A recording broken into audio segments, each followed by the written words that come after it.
Happy Monday. Welcome to Bronx Tales. Can you guys put a 1 in the chat, please, if you can hear me okay? I hope everybody is staying warm. Carol said her pipes froze at work. My mom's pipes froze. It has been really, really cold, so I hope everybody's staying warm. It is Monday. We are going to start the week off wonderfully over here. I'm going to say hi to everybody. Let everybody kind of pile in here. Give everybody a minute. Hey, Offset on top. Hey, Becca, Pumpkin. Hey, Dago, Last 24. Hey, Misleading. And thank you, Misleading. Misleading Evidence made a video and told people to go ahead and come over here and check out our channel. So I just want to thank you for that. That's really sweet. Hey, Jenna, Mandy Bestie. Miss Carol. Let's see. Hey, Pokey. Thank you for letting me know. Hey, Keith. Hey, Jolie. Hey, Broke Till Friday. Hey, that sounds about like my life, right? Hey, Jackie. Hey, Hot Pie. How are you? Did everybody have a good weekend? We were lazy and we stayed in and we didn't do anything. We just wanted to be warm. Well, we didn't do anything other than on stream with Dago. If you guys caught that, you guys, I had so much fun, and it made me realize that I really need to start going on other channels, and I need to have guests over here. So I do have a couple things that I'm working on. I have one lined up. We're just working on our schedules and stuff, and then I have something else in the works, and then another thing in the works. So stay tuned for that coming up in the next couple weeks, hopefully. So I wanted to let some people go ahead and come in here for a minute because I found something very, very interesting. And I want to make sure that everybody has the same information. We're all on the same page. And I feel like this is very important to this case and what happened inside 1122 King Road that night. So I will start off with the new information that I found. So people who have other things they have to do and are kind of just here for that information can go ahead and do what they got to do. We'll get it out of the way. Other than that, we're just going to finish the pictures and then chit chat. So before I get started, everything is alleged in our opinion only. So I'm going to go ahead and share this screen. Here we go. Can you guys see this okay? So this is in a report. I think Jules shared this in one of her videos, but I'm going to use this. It has some of the autopsy information in it. So we'll start here in regards to Kaylee and Maddie. It says no blood is noted on the bottoms or tops of their feet, indicating they were not upright or moving about the area after their bloodletting injuries were inflicted, meaning they didn't get up and move after their injuries, right? Pretty much again, it's no bloodletting injuries were reported below the waist or on the backs of either Kaylee or Maddie, which I find very contradicting because we've heard up until now, all the information we've gotten is that Kaylee did have injuries on her back. We've seen that in several different reports. So I'm very confused about this. However, that's not what I'm here to tell you guys. And then this says the autopsy shows a clearer view of the sleep pants of Kaylee. The lack of blood on the front of her sleeping pants further supports the conclusion that Kaylee never stood upright after the bloodletting injuries to her upper body were inflicted. Now, I also want to remind you guys that there is evidence that Kaylee's body was moved after she was injured. So I want to take us back up to Kaylee's autopsy information. And that is right. Where is it? Right. Is it here? Nope. I think it's one up. It's not. Where did I just see that? Oh my goodness. Oh yeah, it is. It's right here. Okay. So I want to remind you guys that under the blunt force injuries, these are specifically just the blunt force injuries. So just the injuries that happened from a weapon that was other than a knife. And those are scalp lacerations, bleeding around the brain, nasal fracture, which could very much have caused her to have trouble breathing and in turn choke on basically her own blood, which could cause the petechial hemorrhages that was present in the eyes and the mouth. Now, first, Dago and I both thought that, there might have to be pressure on the neck to cause petechial hemorrhages, or what they call petechiae, which is broken blood vessels in the face and in the eyes. It can be around the mouth. But Dago did some more digging while we were live, and it showed that choking on blood can also cause this. So she had bruising around the eyes, pattern bruises extending across her lower face. And then obviously stuff with her airway, blood came into her upper and lower airways. She had a blood alcohol concentration of 107.107. And again, she was moved after her injuries, but it was not by her own doing. She didn't like get up and walk away or scooch over or nothing. So in my opinion, she was moved by a perpetrator. But I want to show you guys right here as well. It says asphyxial injuries, which goes along, with the choking, the petechiae. Now here it shows, the stab wounds of the face, scalp, and neck. This number here is how many there were. So, and it's by each of them. So that one was more than 24. Inside wounds of the chest, there was 11. And there were incised wounds of the upper extremities, which is her arms, right? And there were 3 of them. And I want you guys to maybe throw your guess in the chat of what is not listed here. What do we not see in all of this that most of the other victims, if not all of the other victims, actually had on their autopsy? You could throw a guess in the chat real quick before I say it. But, and this is very, very important, Kaylee did not have any defensive wounds. And nobody has pointed this out yet. And I feel like that is so very important to this case and what happened to her, because that only leaves us with 2 options. Either Kaylee was hit in the head first with a blunt force object and she was knocked unconscious, or Kaylee was tied up. Those are the only 2 I can think of. Either she was unconscious or she was tied up. Kaylee does not have any defensive wounds. Even Xana has defensive wounds on her calves because, in my opinion, when she was on the ground, she was pulling up her legs to protect her body. Kaylee has none. And I believe that is hugely important in what happened to her, especially with all the blood that we see of hers in the living room and in the stairwell going from the 2nd floor down to the 1st floor. So we have evidence of somebody moving her. She did not move her own body after the injuries, but she has 0 defensive wounds. That is very, very important. Meaning there are no wounds to her body that shows that she was putting up a fight. So they wanted us to believe that Kaylee put up this massive fight, which means she would have stabs to her hands, to, the lower part of her arms, trying to block like Xana does. Xana has stab wounds to the tops of her hands, to the palms of her hands. You're trying to block. I think Maddie even has them. I didn't check with Ethan's yet. But it's very important that we know that Kaylee didn't have any defensive wounds. She did not try and protect herself in any way. I'm not sure why we were told a huge fight happened with her, because clearly there was not one. She did not put up a fight.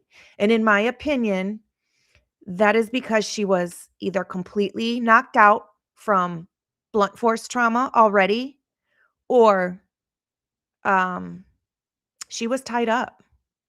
That's all that I can think of as to why somebody would not have defensive wounds like all the other victims have. And that's important, especially because of where we see the blood in the house and the blood patterns that we see upstairs, which many people thought it should be more. And I agree with that. As you see the wall next to Ethan, where you see those big stripes dripping down, those are not from cast off. Those are from probably the wound in his neck that was spraying on top of the wall and then dripping down. Yeah, Kaylee didn't have any defensive wounds. And we've been told this whole time that she put up a fight. We were even told by the Gonsalves family that she was upright in the bed. She was just slumped over, like sitting up, but slumped over. That's not true at all. She was never in an upright position after the first blow, or she was tied up and then never in an upright position. And I find this extremely interesting, extremely pertinent in the information that we have in this case. Ethan didn't have them either. I didn't check Ethan's yet. I just saw Kaylee's and I was like, hold on a second. Something is missing here because Xana has a lot of defensive wounds. Maddie even has defensive wounds on her hands. So I know that many, many people think Ethan was sleeping, which I think is possible. I do think he might have tried to get up or tried to put up a fight or some sort, which is why his legs were cut. As far as defensive wounds like Xana, no, I know Ethan didn't have that. But to know that Ethan didn't have any at all is probably because he was passed out and sleeping for the most part of his injuries. It's just very important that we've been told this whole time, once again, the wrong information, that Kaylee put up a huge fight and she did not. She did not fight at all. She doesn't have one defensive wound. That's a big deal, guys. That's a big, big deal. So I wanted to share that with you guys before we got back into the pictures. Oh, that's an interesting thought, Carol. Carol says, that shocks me. She might have been restrained so she could watch the others get tortured. At this point, anything's really a possibility, especially now how much of her blood that we see in the second floor area, as well as, in the stairwell and above the stairwell as well. I'm thinking maybe, now this is just speculation, that some of those blood patterns we see that is 100% Kaylee's blood, even maybe a mixture, could be, from the blunt force trauma. When you're hit in the face, spit flies out. So I'm wondering if that might be it. It's a possibility that she did try and run out the front door and she was caught. Dago mentioned this, that that could explain the injuries to her back, which we know she has. So I'm unsure why it says in this document that she didn't have any on her back. But so that could be from blunt force and spit coming out of her mouth. But I do believe at this point that I think Kaylee might have been trying to run out the front door after she screamed and said, somebody's here. I do think she saw what was happening to Maddie and she ran. And then she was possibly either chased or caught by a perpetrator already on the second floor. And to stop her from running, they hit her with something first, and then she was knocked out or completely restrained. After she tried to run, they were like, oh, this girl's not getting away, and restrained her because they thought she might put up a big fight. And they were probably worried about that, so they restrained her. I believe it's one of the two, either knocked out or completely restrained, which goes along with the asphyxia and even possibly the petechiae as well, where maybe she was restrained and gagged. and something was put in her mouth, like many people suspected many years ago. It's very, very much possible. Yeah, they don't mention stomach contents, and that bothers me. They don't even mention the time of death of any of them. You can't say around. I mean, you should know by temperatures of things and, the blood, how much it's dried, how much is there, how much is dry. Just a lot of different things that they can do scientifically that can tell you the time of death. And they didn't do that. Stomach contents is one of them as well. It's just wild to me that they didn't give any of that information. I would assume they have it. I just don't know why they didn't give it.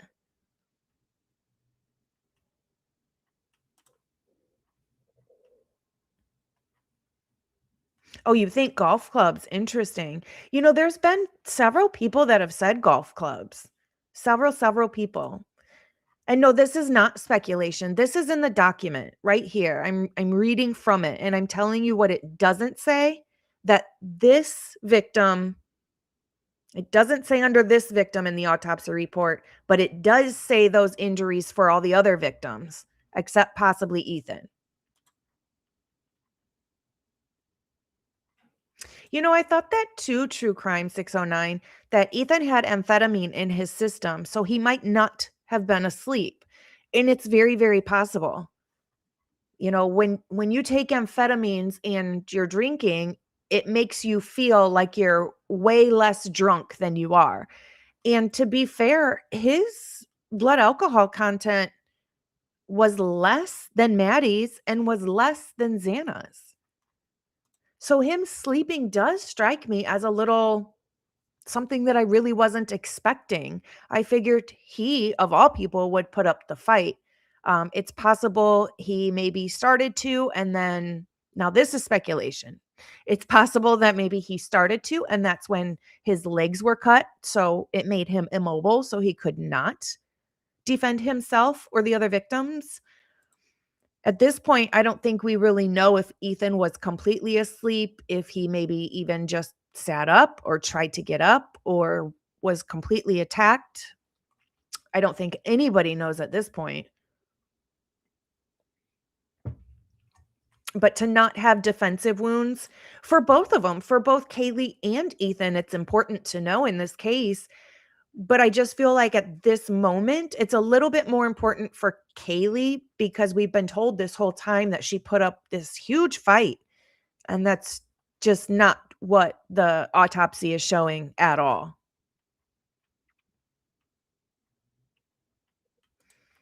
Jolie, you think that she was trying to run out the front door too? Yeah, I think that's a really, really big possibility. Again, she was into true crime, and I feel like she would have known what to do in a situation like that.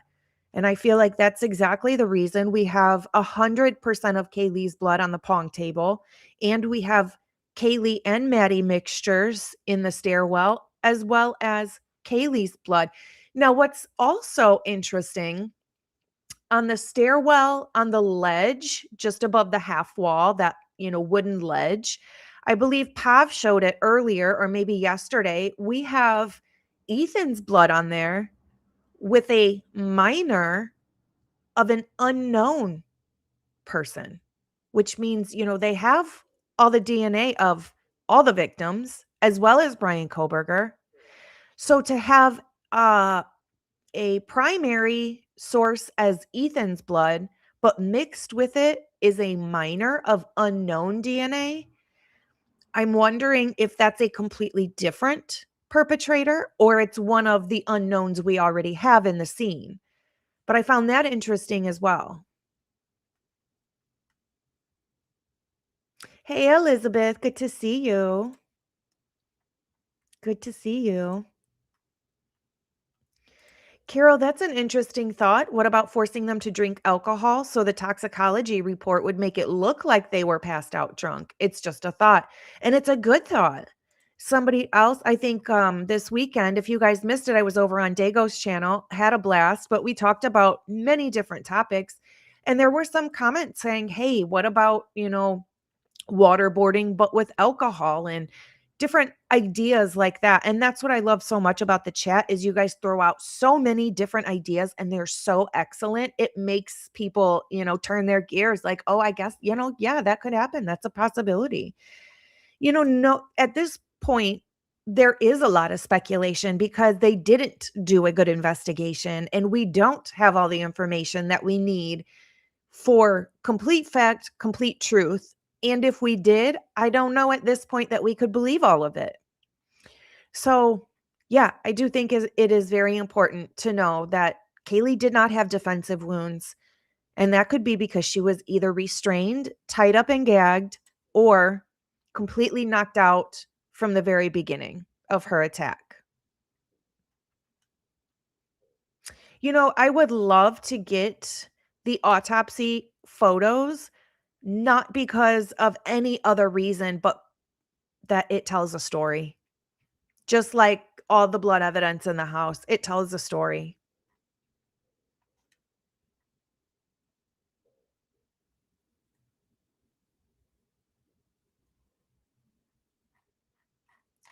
So yeah. And then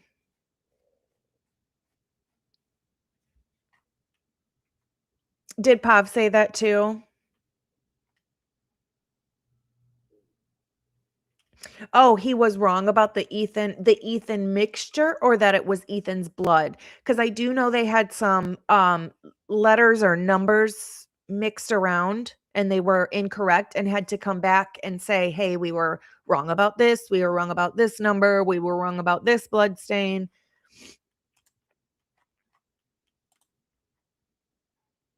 Oh, yeah, absolutely, Pumpkin. Pumpkin says either way, those people saw each other dying and for sure heard it. All the victims heard it. All, the even the living ones that are victims heard it for sure, without a doubt. And now that we have evidence that shows that Kaylee's body was moved after she sustained injuries, although she did not move herself. So she did not walk or turn or anything herself. She was moved by somebody else. Um, Makes me think, was she hit in the head or, the blunt force? Did that happen on the second floor and then carried up to the third floor?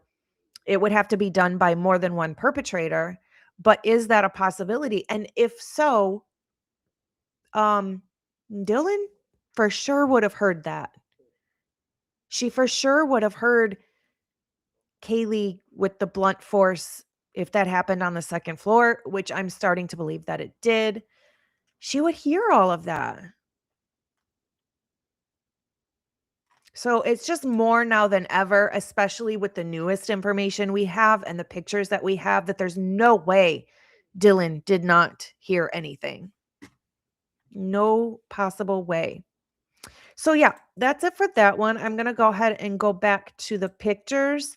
Again, we left off at picture 550 and again, we're going up. So we will continue with this for right now. Let me see. Okay. I want to make sure you guys can see this okay and it's not super duper small. What a mess. Now, I know that they moved a lot of stuff, which again makes me irritated in a sense that we don't have an order as to what order these pictures are in. So we don't know which one was taken before or after, this one where her room, everything is moved. I wish they would have either gave us an order or put them in order.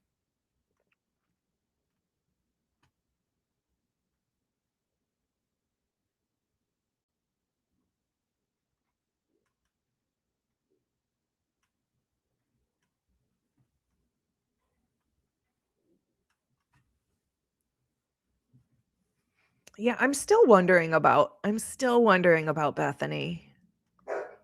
If she was there, if she was not there.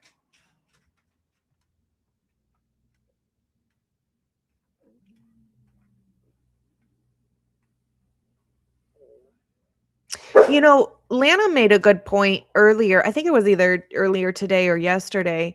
As far as the blood pattern we see on the table here, she thought maybe that this could be from an object being set down on the table and it had blood on it, whether it be a weapon or a jacket or anything. She thought that was a possibility, and I thought that was, a good thought to have. This could even be part of that. For some reason, I feel like this is more like of a cough type thing where Kaylee, and this is Kaylee's blood. So where Kaylee maybe coughed and it landed on the table after she was hit, but it definitely could be an object that had blood on it. Very, very much so.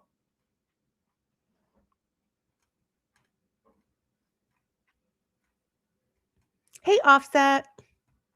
Hey, Beauty.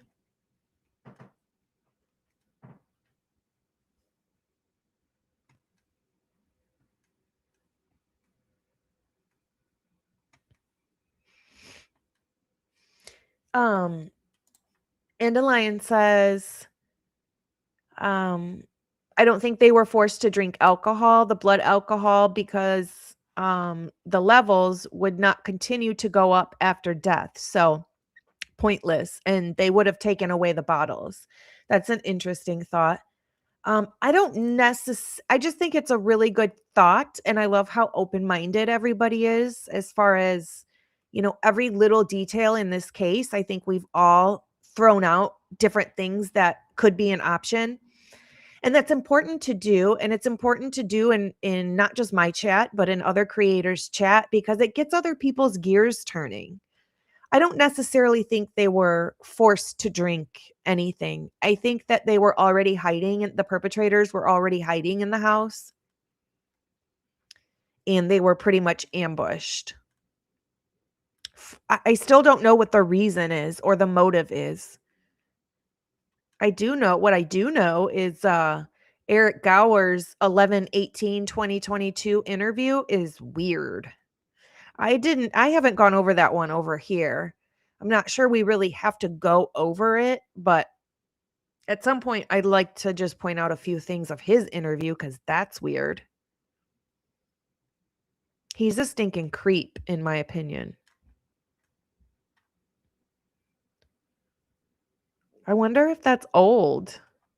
I mean, obviously it has paint on it, but I'm just curious when that got there.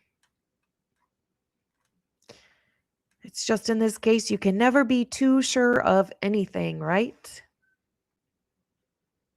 See, now here's a big swipe of blood, and I'm always curious when I see a swipe on the wall or a door or whatever. I'm really curious what direction it's going.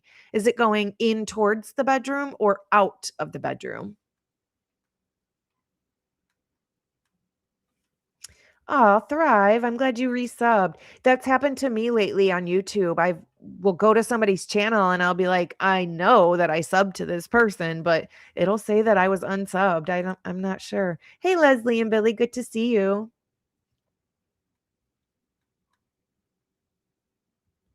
Just so you know, guys, yes, trigger warning. Thank you so much, Mandy. Just so you guys know, Bronxy's birthday is on Wednesday. He'll be the big 5.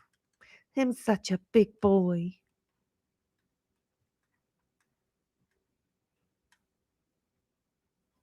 And I think a lot of people right now are pretty much just throwing out their theories as far as what they think happened and how Kaylee's blood and a mixture of Kaylee and Maddie's blood got in the first floor stairwell and above it.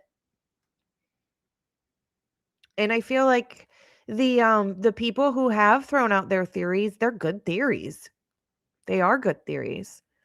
I tend to think myself, I don't have a whole like laid out theory of exactly what I think happened, but I do think it's possible that Kaylee's blood could have gotten there from blunt force, from possibly coughing blood, or even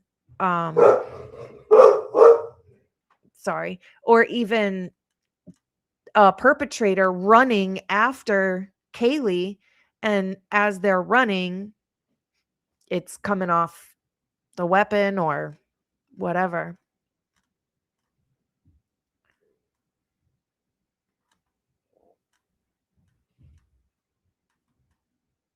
I'm curious if this yellow dot right here is actually part of the blood.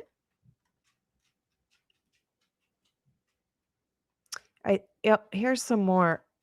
Well, that's weird. Huh. This looks like almost like a scuff mark, or like there was blood there, but not anymore.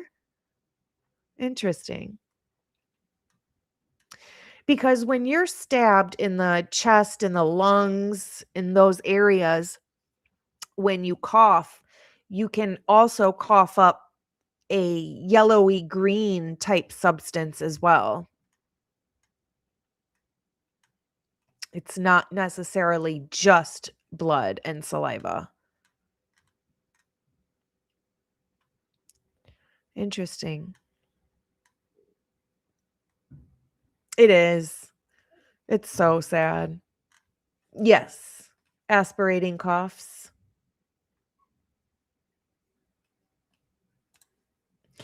Big Mikey Bam says Kaylee and Maddie were ambushed at Taylor Apartments over by Banfield, in my opinion. Interesting. Very interesting. I think there's a lot of people that think that they were something happened outside, or at least there might have been some perpetrators on the lookout outside. And we do know that the undercover guys said that they did see people standing outside. Speaking of Eric Gower, what I did find interesting in his interview was that he said when he went to back out, he had to maneuver around a silver car and a black SUV parked on the road right there, where they were all standing after the police got there, on that little road right outside in the front of King of 1122. And I find that interesting because if you guys remember at the beginning, Enan Harsh said he saw a black SUV sitting there that he had never seen before. And now I'm curious if maybe this black SUV has something to do with the crime. You can fit more people in an SUV than you can in a car.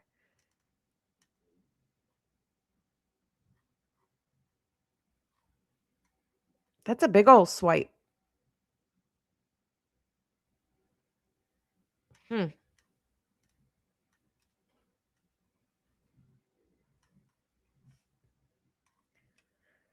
Offset Guitar says, I can't help but think a gun must have been involved to move people around and keep people quiet.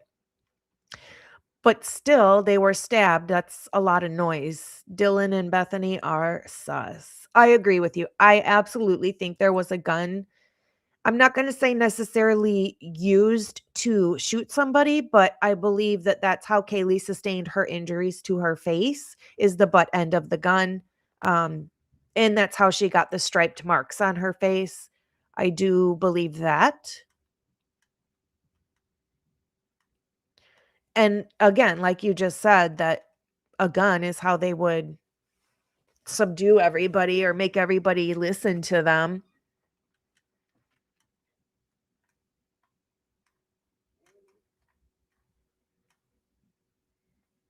More smudges.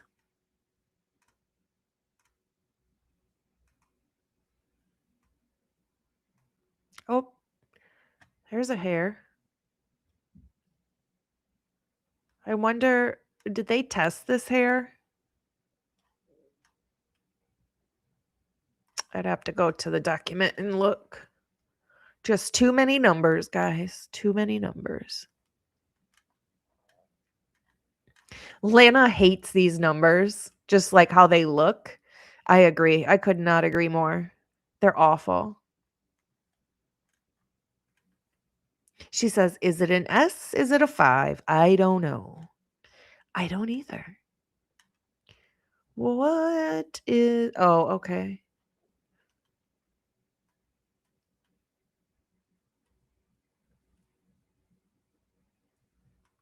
Where's this located?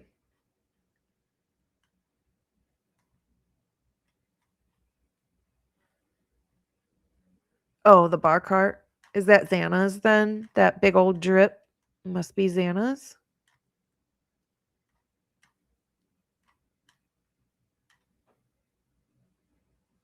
Maybe not.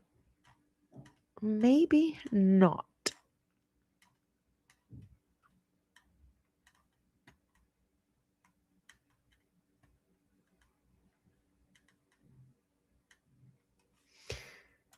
Oh, Pumpkin says, "Isn't it interesting how those people who drive a lot, like Molly and Eric, can remember so many specific details a few days later after the crime? It's like that night was not a regular night for them, which is why they would remember." I agree with you, because if it was just a regular night and you do the same thing over and over and over and over, you're going to pick up food from here and drop it off over here. You're going to pick up this person here and drop it off over there. You would not Nothing would stick out for you to remember such small details, but they do. And I agree with you. I think it's very interesting that Eric Gower looks like he very much steam cleaned his vehicle before he went and saw the police that day. He knew he was going in there to have another interview with them. He steam cleaned the crap out of that car.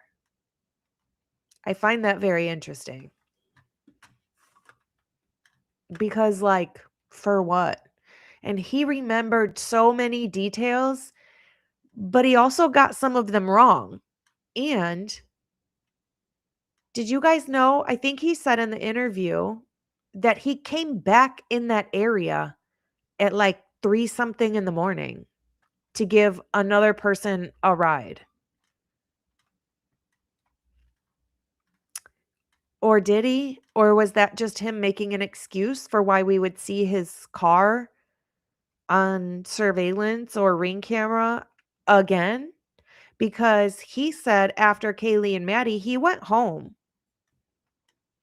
So then why is your car back on camera near the scene at 3 something in the morning? Oh, I got another call for a ride. So you left your home for a ride that you say you make, $5 from? Hmm, interesting.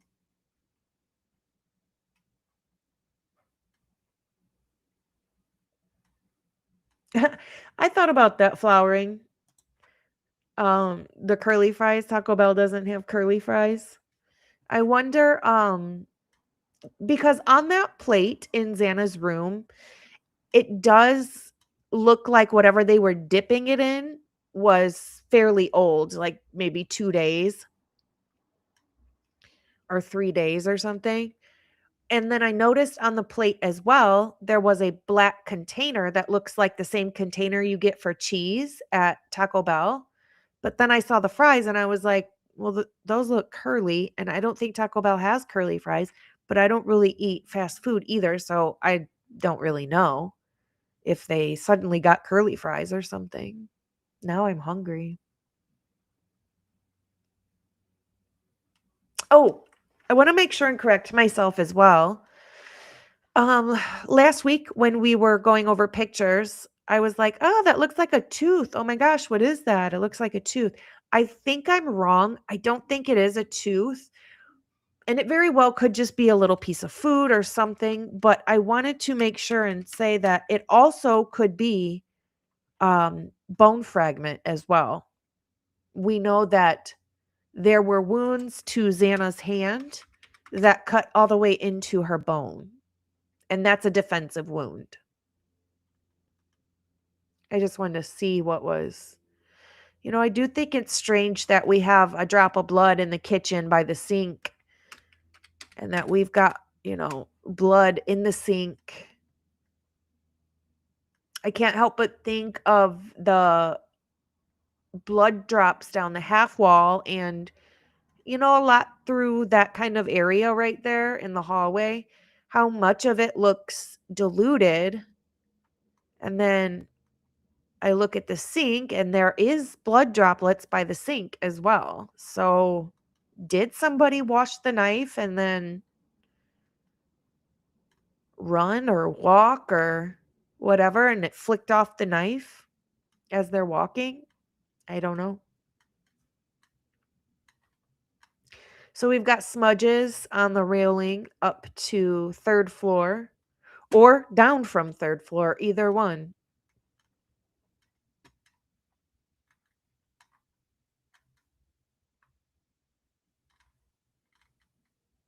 It drives me nuts when we've been told the same thing throughout the last 3 years that Kaylee fought. Kaylee fought for her life. Kaylee fought. And then come to find out that she did not have defensive wounds. She did not fight. She was probably incapable of fighting. And then I think back to Olivia's courtroom shenanigans where she said, if you didn't detect them in their sleep like a pedophile, oh, I don't know if I can say that, like a PDF file, Kaylee would have kicked your ass. So it's like she knew she didn't have defensive wounds and didn't fight back. Although I don't think she was asleep. I think she was knocked out or tied up. Very small.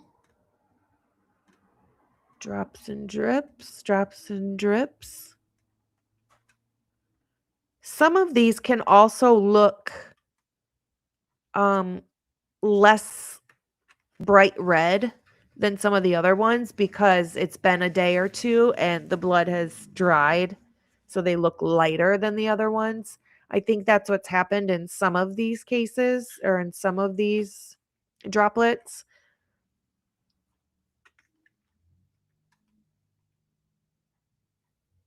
But it's weird though because in these, like, I don't see a tail on where these initially started. So they wouldn't be from cast off. I know they'd like us to think they are, but some of these are not from cast off. None of them have tails.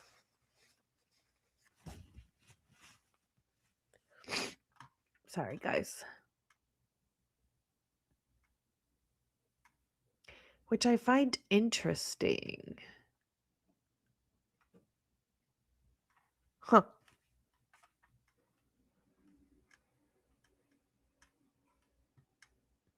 No. Kaylee didn't have any defensive wounds. No.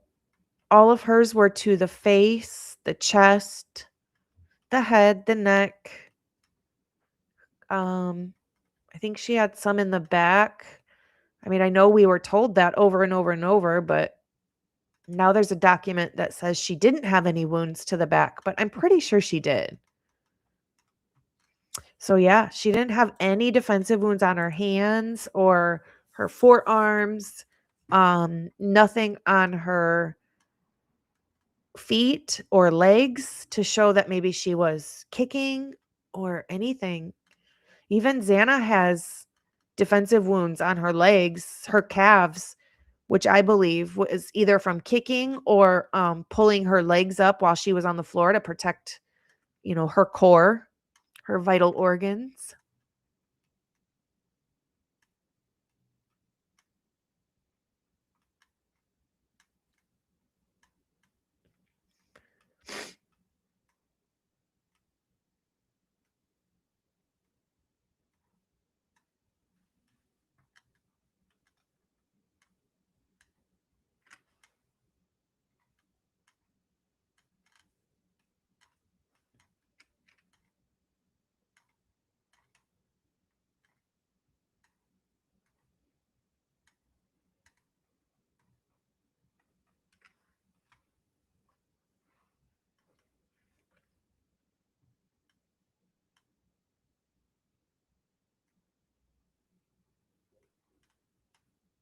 Oh, yeah.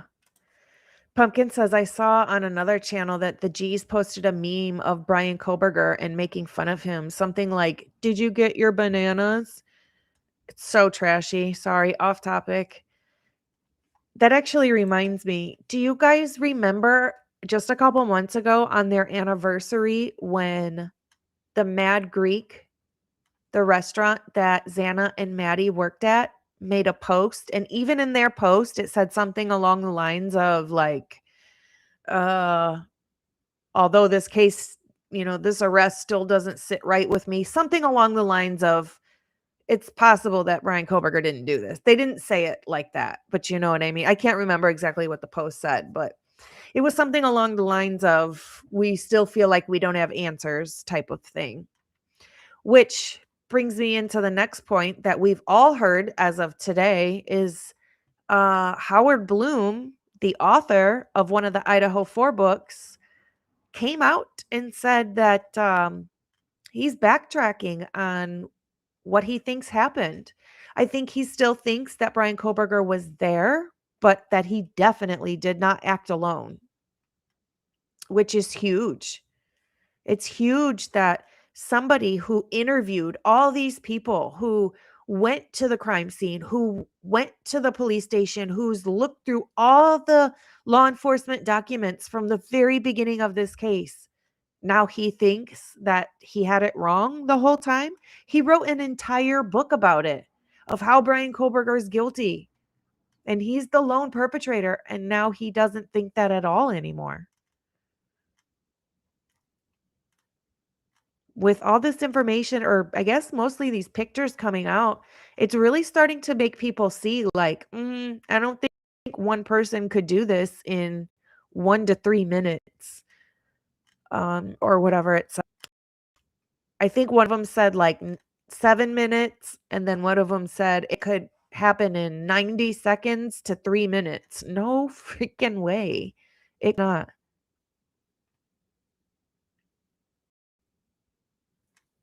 At first, when we very first got the pictures with the Amito Black, I didn't think that this could all be blood. But now it very well could be. But at first, I was not convinced. But it very well could be.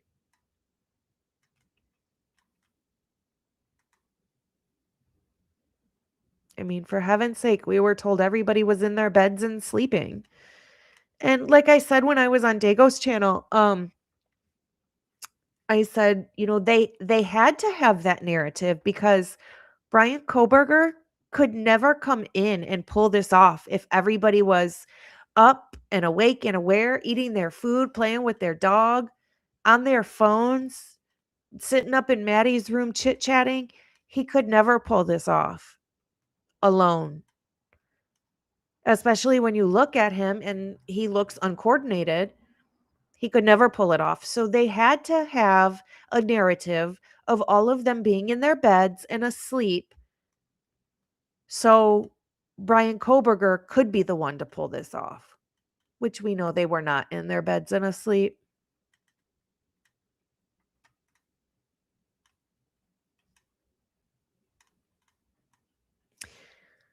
You would think so, right? I would think the parents would be screaming at the top of their lungs and demanding answers from Dylan and Bethany. You would think so, right? I feel like any normal person who's had this happen to a loved one wants any and all answers they can get and would love to sit down and have a face to face and ask every question under the sun that they've ever had about this atrocity to Dylan and Bethany, or one or both or whatever. But to not sit down with them, ask anything, or even have Dylan didn't even respond to Olivia's messages. Oh, thank you, Mandy. Yes, thank you all for joining us tonight. Mandy with the $9.99 super sticker. Thank you so much. I appreciate you.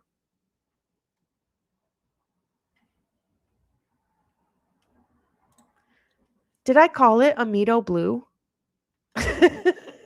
I did not mean to call it that. I apologize. You guys know I know what it is. I did not mean to call it that. I was gonna say Blue Star at first. I sorry if I said Amido Blue. I did not mean to say that.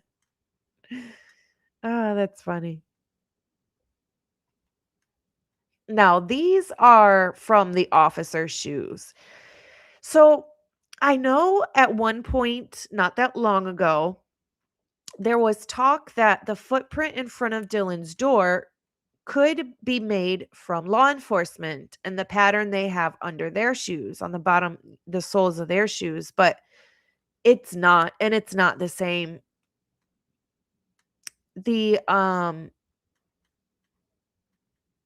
trying to think what has the same pattern like the bottom of a cop shoe. It's more like a diamond type pattern rather than big square looking things. I'll show you at the end here.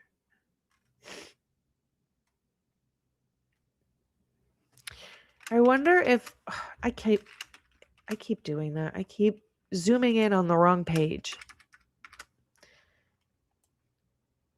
I'd be interested to know if there actually is blood on this handle, because then that would mean somebody shut the door behind them. And I don't know if these marks here are on the inside or the outside.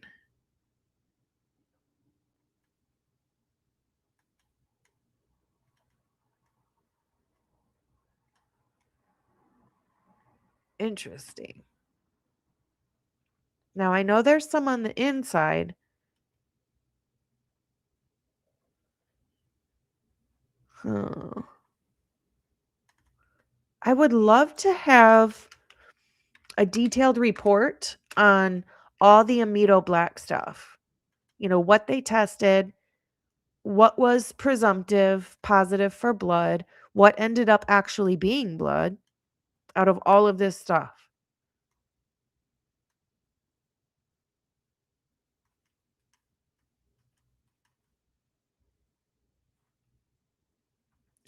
So is this on the edge of the door? That looks like a fingerprint to me.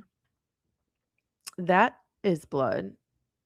This little line here.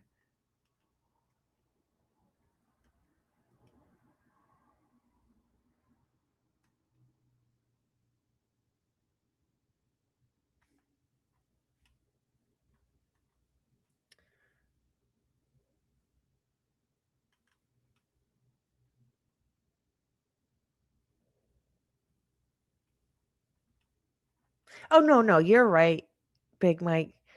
He said, I'm just saying all the blue in the pics is not blood until it turns black. Sorry. No, you're totally right. Totally right.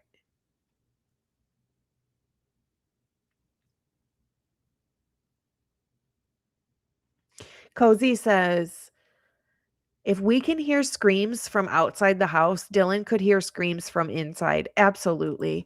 And you know, they did an interview, or maybe not an interview, but somebody came out that lived in the house before and spoke. And he said, you know, he lived in the house a couple years prior to these girls. And excuse me, sorry.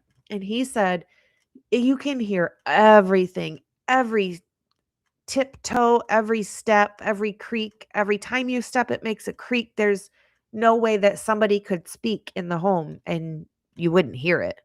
She heard it. They heard everything.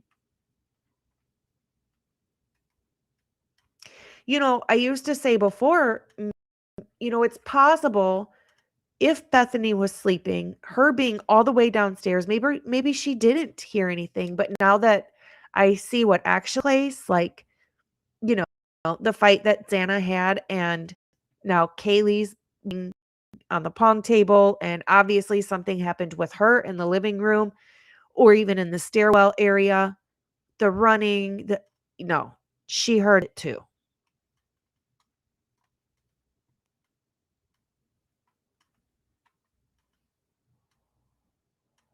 Yeah, I agree with you, Pumpkin. Pumpkin says at this point it's undeniable. I don't even know how people can say that she didn't hear it or they didn't hear it. It's, yeah, absolutely undeniable.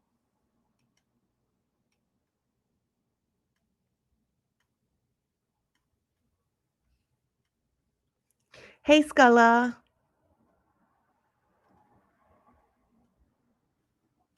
Right? So Dylan saved a contact in a deep sleep. Don't you do that? I do that all the time. I have all these contacts in my phone. I don't know who they are. I'm just saving contacts in my sleep all night, apparently. No, nobody does that.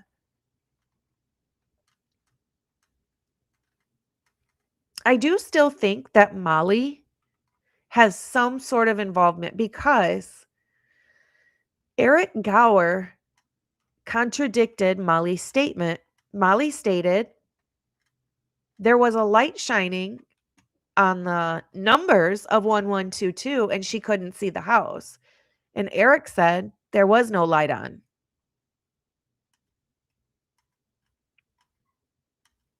The thing is, we see a million pictures of the front of the house with the light on. Even with the light on, you can see the numbers just fine.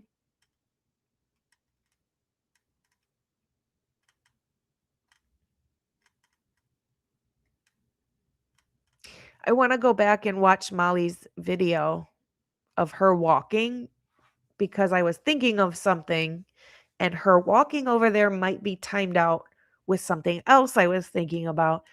So if I find it, I'll share it with you guys. See, this pattern is a cop shoe, in my opinion. This diamond shape is from the bottom of a cop shoe. Where was it? I saw a picture and it was like one of these, and you could see Xana's little toes perfectly. And I don't know why it made me like feel really sad. Well, I do know why, but it just made me feel sad as opposed to all the other ones. They make me feel sad, but this one kind of just grabbed my heart for some reason.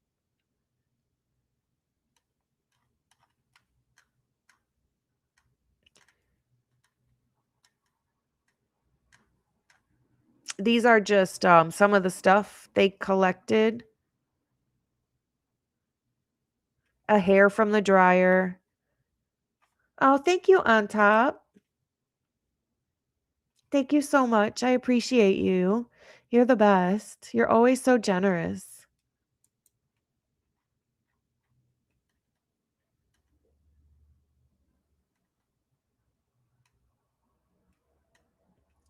Is Moto in here? I thought I saw someone say his name. Maybe not. Oh, there you are. Hey, Moto. Good to see you. Oh, hey, Jeff H. How are you? Yeah, that's true, Jeff. Jeff says you can hear things but maybe not understand what the things are that you're hearing. Like you can hear noise but not comprehend what is being said. That's always a possibility. I would just think in this situation, you'd be able to hear because there was such a knockdown, drag out fight, horrible wounds. I would just think that in this situation, you'd surely be able to hear what was going on. Just my opinion.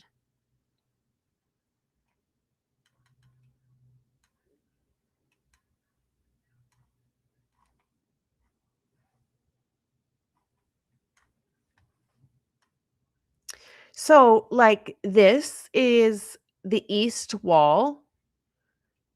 So, this to me looks like it does have some spatter on it, but there's also the long, like, super elongated drips, in my opinion, would be from a wound that is spraying onto the wall and then dripping down. But these very elliptical looking long ones, like in the corner here, that would be like a cast off or from blunt force or a pew pew wound. But yeah, these super elongated ones are from spraying from a wound, like a jugular or a subclavian artery or vein. Oh, this is the one that was by the bed. There's a hair on here. I bet you it's Santa's. This is the one by the bed. Okay. I know where they got this one from.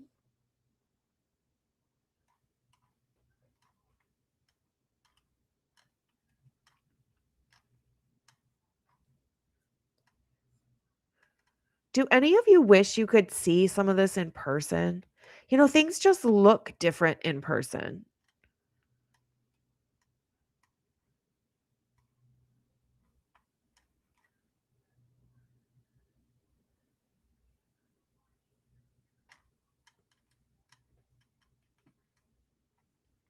Yeah, I thought so too, Moto. I thought it looked like there was an outline. Yeah, I agree.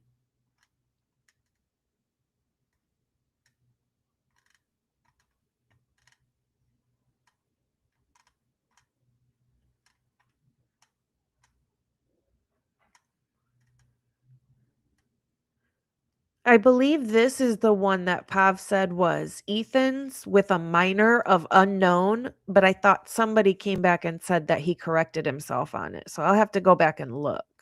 But that was the one I was talking about.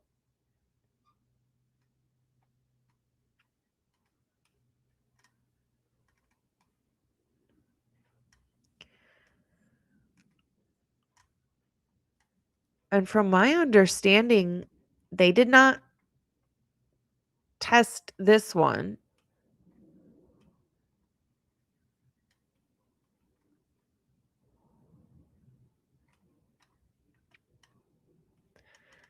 I don't know why. I really wish they would have done something like a luminol where we can see it light up.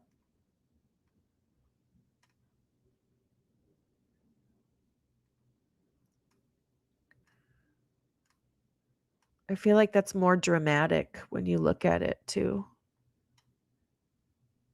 Smudges.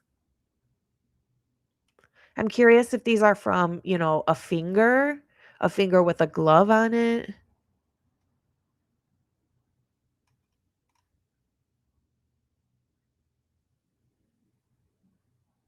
Hmm.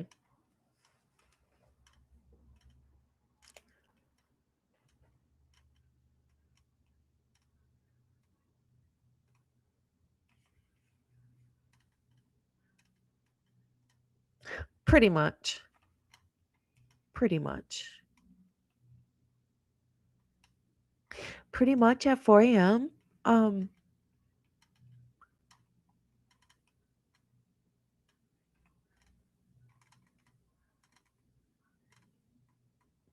it's just strange why people close to the case, like victims' families and friends, they all say 2 a.m. They all say that.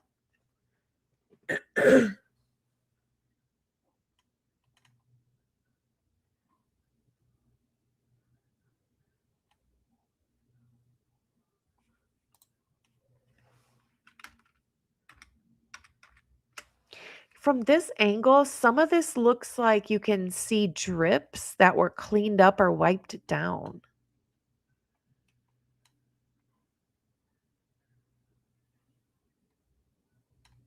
And I wish some of these weren't so dang blurry. Whoops.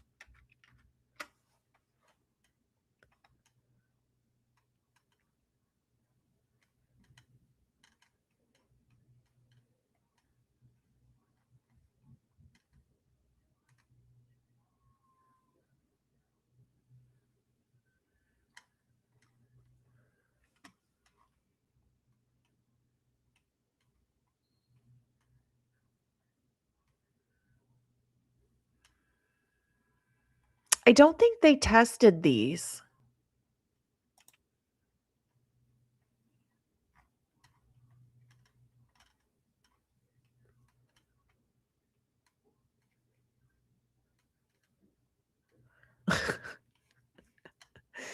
else.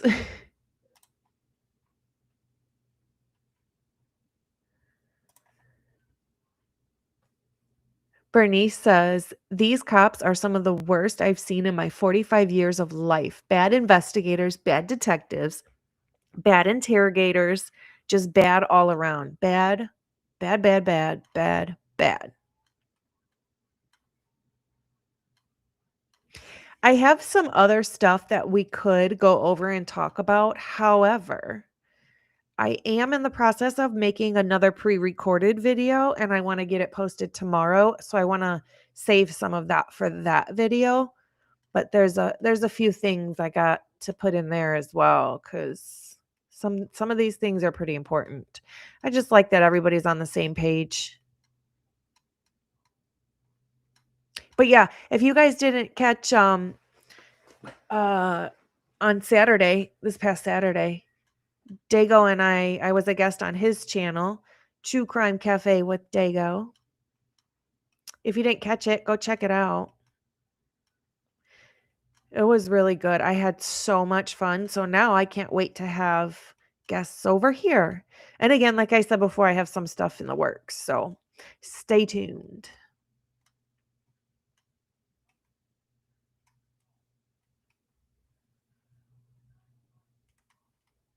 Exactly. Design rhythm. It's like who needs enemies with friends like this? I said, who needs friends? Who needs enemies with friends like this? Hey, Hemisphere.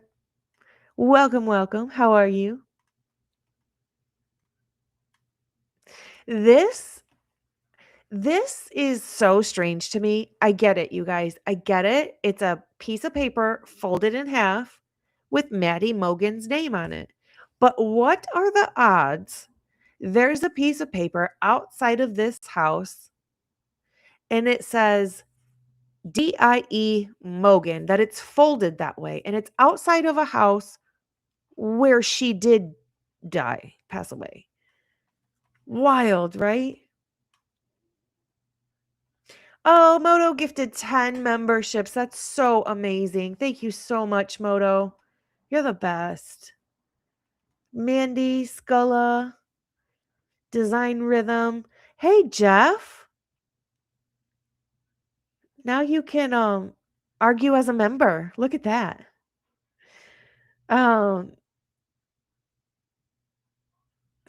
SoCal Deb, Cats Meow, Going Postal, Elisa, and Dory. Oh, and Angel. Sweet. Welcome, guys. Yeah, thank you so much, Moto. You're so great. I appreciate that. That's great.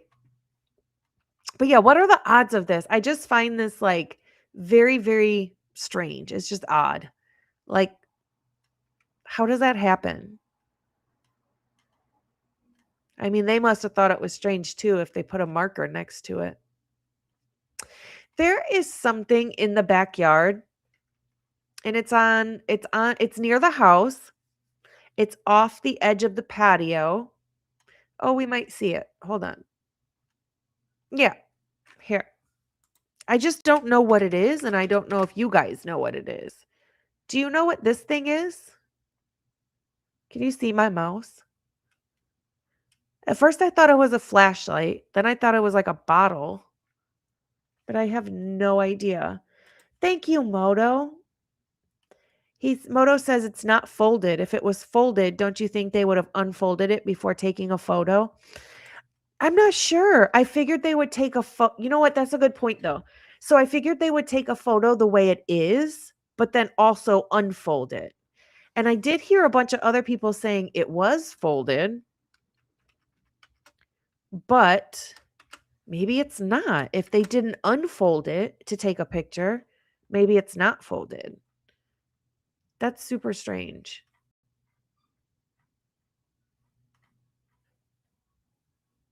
I mean, how would a piece of paper get ripped to perfectly say Die Mogan? Although it's supposed to be Maddie Mogan.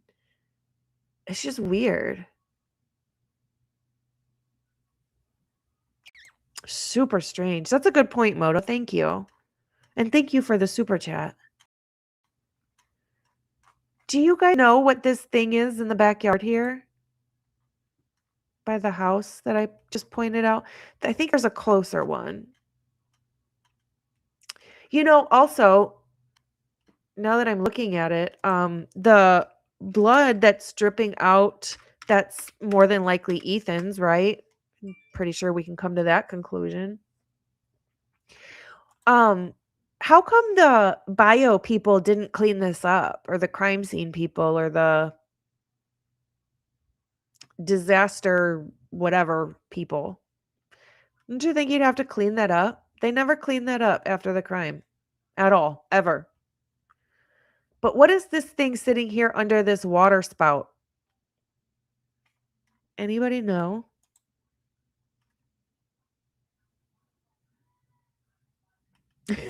That's true. She says, dude, they left a bloody glove in front of the house for over a week. Of course they'd leave a note. And of course they'd leave this blood, right? Of course they'd leave important evidence. You're so right.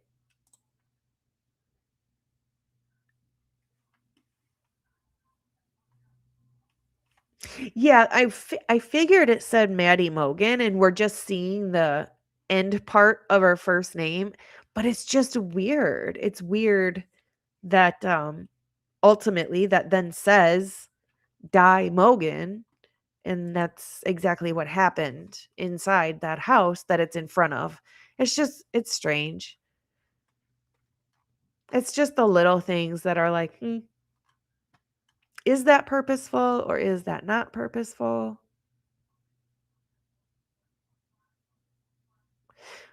What is that? Can we see this from the front?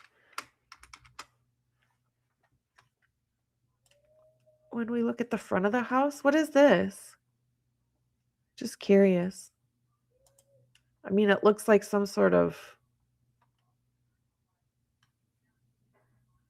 I don't know. Weird.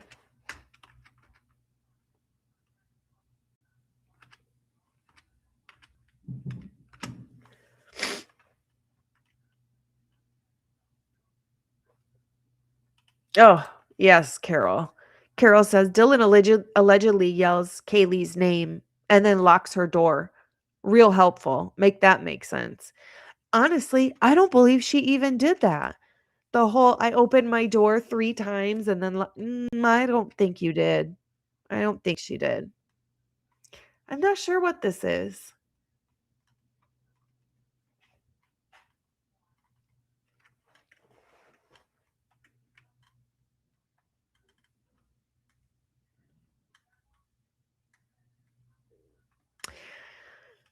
Yeah, I've heard a lot of people speculate lately that one of the perpetrators did come in through the 3rd floor, and I do think that's a possibility.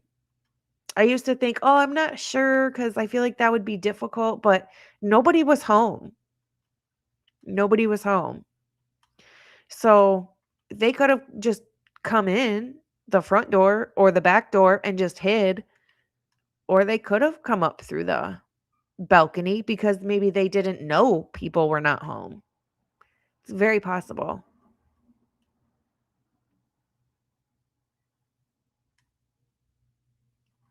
Ugh. I just wish, I don't know. I wish that we could have like seen some of this just in person. It just looks different in person, right? Um so here's the search warrant that sat on the first step as you walk in the front door, and it's just interesting because um for the stuff that they are looking for, the third bulletin down says firearms. It says firearms before it says knives. So something they saw made them think that a firearm was used before a knife. Other weapons that cause injury or death, ammunition, holsters, magazines, sheaths, expended bullets, fired casings, other portions or elements of ammunition or other items associated with firearms, other weapons or instruments of injury or death, and sales receipts or documentation from purchases or acquisition of such items, fireworks, or other evidence of explosive material. There is so much language regarding to gun, ammunition, but just two things about a knife. Yeah, that's sus to me. Oh, happy birthday, Kaylin. Oh, Bronx's birthday is 128. Oh, you guys all share a birthday. That's so cool. No way. That's so cool. Well, I'll do my live on Wednesday, so make sure and be here so I can sing you happy birthday. I'm sure you don't want to hear that from me, but I will do it. I promise.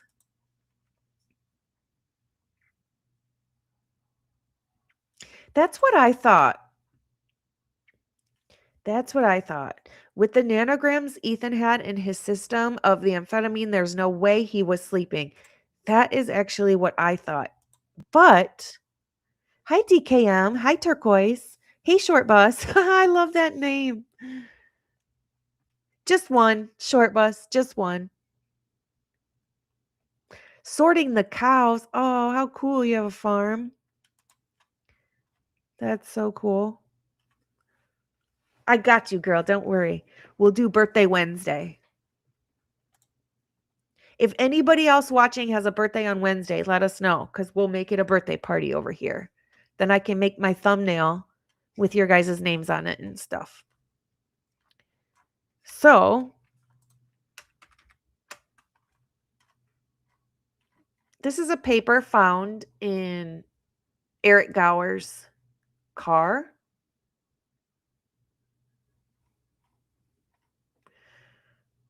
Student access, find students.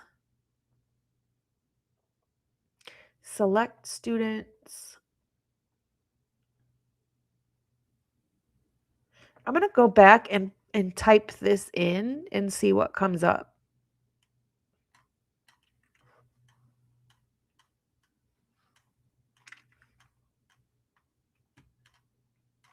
I don't know. There's something with Gower that is super sketchy to me, in my opinion.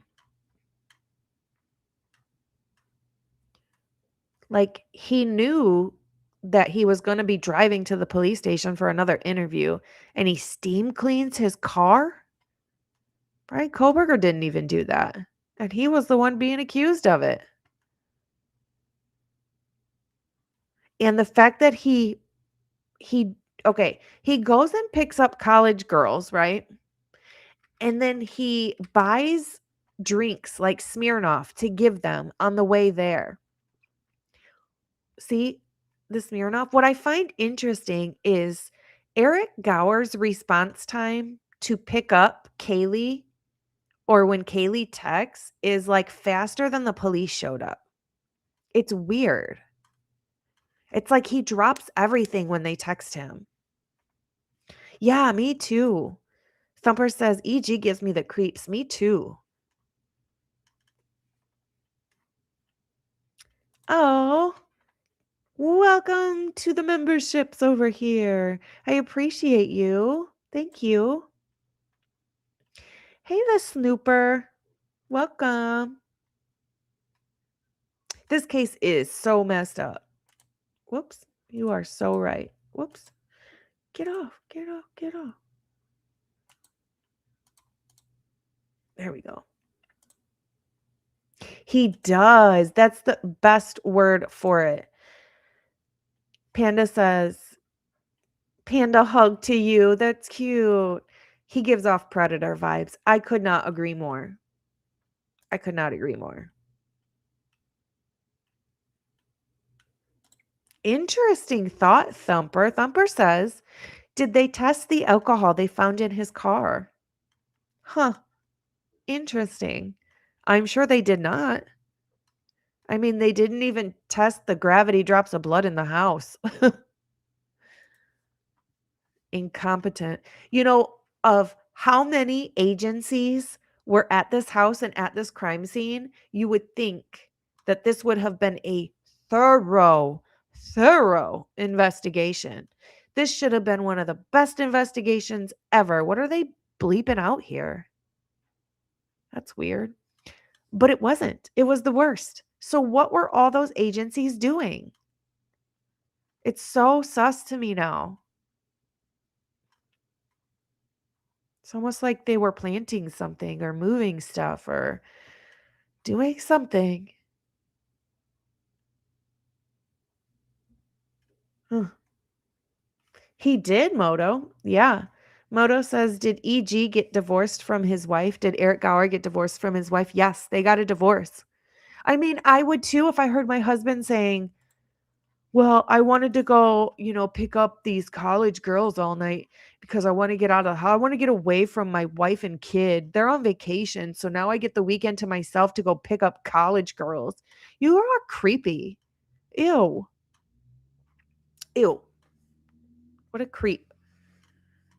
I don't know if you guys tuned into Lana's live regarding Eric Gower when she played his interview initially, maybe like a couple of days ago or whatever that was, maybe last week. And yeah, she caught him in some lies and some creepy things.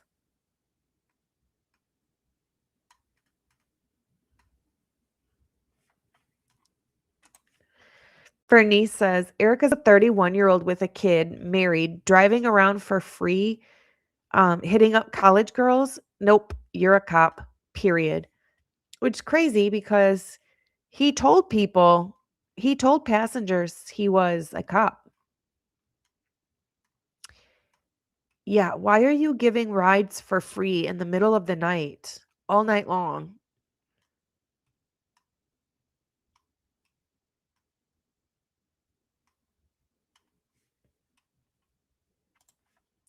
Kaylee says, I think Eric was law enforcement of some kind, and one or more of the victims were informants. I think that's a huge possibility. And that's it, guys.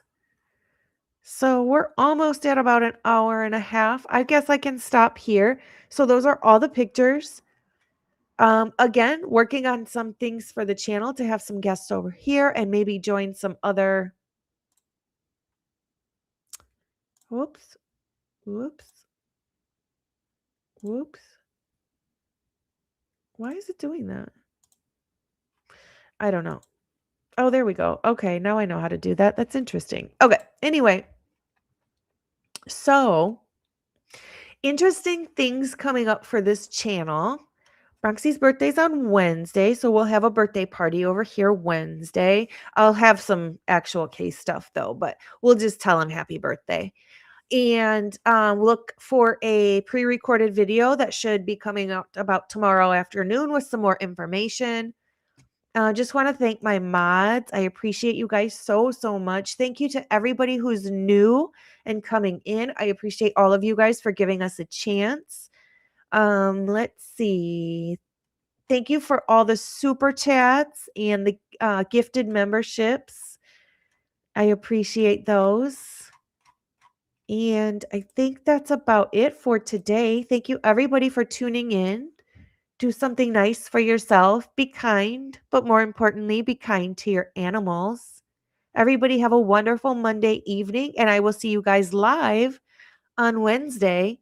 But again, watch out for that pre-recorded coming tomorrow afternoon. You guys, please stay warm. Do as I say, not as I do. That's about it. That's the advice I have for you today. Thank you, everybody. Have a great evening. I love